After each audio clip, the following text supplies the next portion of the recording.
We're here at Australian Tourism Exchange, kicking off in Melbourne this week. What's ATE all about for those who don't really know a lot about what this big event does? ATE is about selling Australia to the world. It is the direct connection between 720 international buyers and over 1,800 sellers of international ready tourism products. So it is our largest trade show that we have every year. This year we'll see in excess of 2,500 delegates. We've got 91 new sellers, and it really is our direct-to-consumer product being sold to the people who buy it and put it into travel agencies offshore. This is your second ATE in the role, and mate, what's the product like this year? We talk a lot about how good the exhibitors are. Is the product getting a lot better in Australia? What we're seeing is undoubtedly yes, is the answer to that. We're also seeing a lot of new product sellers as well. So we've got 91 new sellers here with us this year in Melbourne. That's the largest number of new sellers that we've had in over 10 years. So what that's saying to us is that the product here in Australia is starting to diversify. The product here in Australia is becoming more export ready, and it's a really good thing and a really good story for the tourism industry more broadly. And what kind of business is being done? We talk about business being done, but are we seeing a lot of leads being generated here this week? This is professional speed dating at a scale that you've never seen before. So each of these buyers that are coming in from overseas have 15-minute appointments throughout the week that are highly structured and highly targeted to what their particular interests are. So the 154 buyers that we have coming in from mainland China are seeing products that are specifically of interest to the Chinese population from a tourism perspective. So it's a great networking opportunity, it's a great educational opportunity, and ultimately it's also a great sales opportunity for the operators back here in home.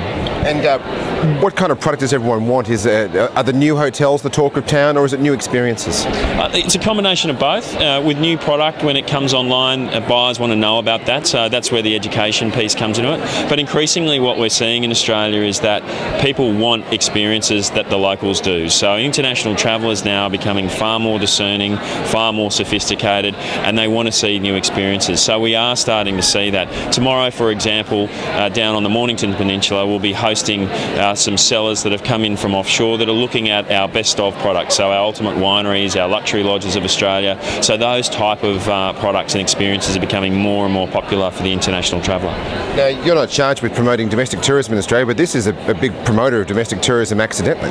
Well, it's a major promoter of domestic tourism, not just accidentally, but quite purposely. I mean, this event itself will generate in excess of $15 million in economic impact for Melbourne. It's 2,500 delegates that are coming to Melbourne for this particular week, but it's also a great opportunity for these domestic sellers to promote their product. And what we've seen across every state and territory is increased growth in the number of sellers. So it is, by many different facets, a great promoter of the industry domestically as well.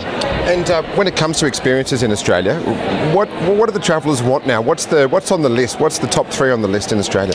Look, there's not a top three per se, but generically what they want to do is they want to do what the locals do. So last night at a function, I was with a senior journalist from USA Today, and she was telling me that what's really interesting for her was that she was able to get out and see Tasmania, and that's become, one of the sort of hot spots on Australian tourism. The Margaret River is something that increasingly international visitors are looking to go to, but then we've also got our jewels in the crown, Sydney, Melbourne, the Great Barrier Reef, which is also appealing as well. So there's a lot of product that's being interested.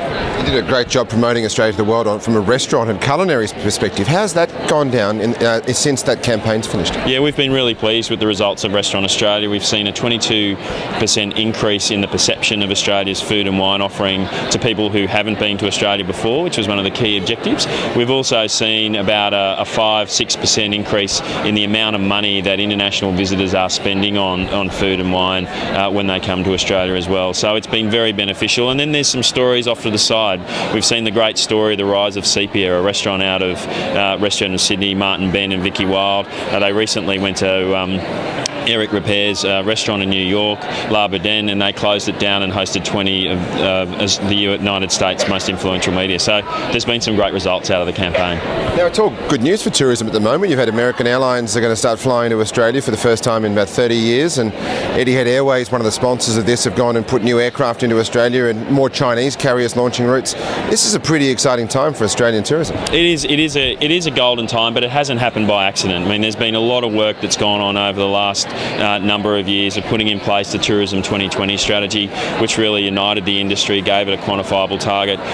All the states and territories and ourselves have worked very specifically on new aviation route development, new investment in hotel infrastructure, and then we've spoken with one voice offshore. So it is a very good run at the moment that we're experiencing, but it hasn't happened by accident or by fluke. It's been a result of a number of years of really hard work by the sector. And any markets that are exciting you from an inbound perspective at the moment? I remember last year we were talking a lot about Italy and Germany and France and the UK. Is it still the case?